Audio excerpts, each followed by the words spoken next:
কাউকে প্রচণ্ডভাবে ভালোবাসার মধ্যে এক ধরনের দুর্বলতা আছে।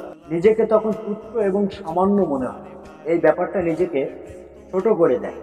যতদিন মানুষ অসৎ থাকে ততদিন তার কোনো শত্রু থাকে না, কিন্তু যেই সে সৎ হয়ে ওঠে তার শত্রুতার অভাব থাকে না।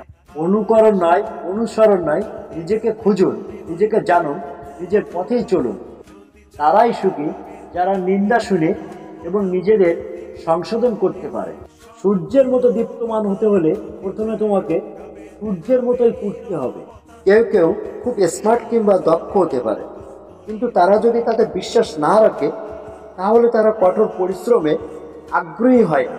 সফল মানুষেরা কাজ করে যায়, তারা ভুল করে, ভুল শোধরায়, কিন্তু কখনো হাল ছেড়ে দেয় না। কাউকে জ্ঞান বিতরণের আগে জেনে নিও যে তার মধ্যে সেই জ্ঞানের পিপাসা আছে কিনা।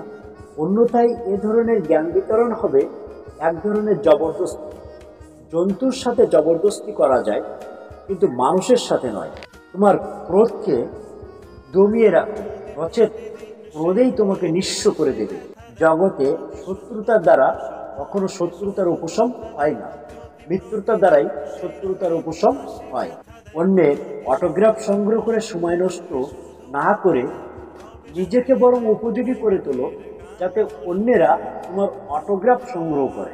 সৌন্দর্য একদিন তোমাকে ছেড়ে যাবে, কিন্তু জ্ঞান চিরদিন তোমার সাথে থাকবে। অতীত নিয়ে সবসময় পড়ে থাকলে তোমার এক চোখ অন্ধ, আর অতীতকে ভুলে গেলে তোমার দু চোখই অন্ধ।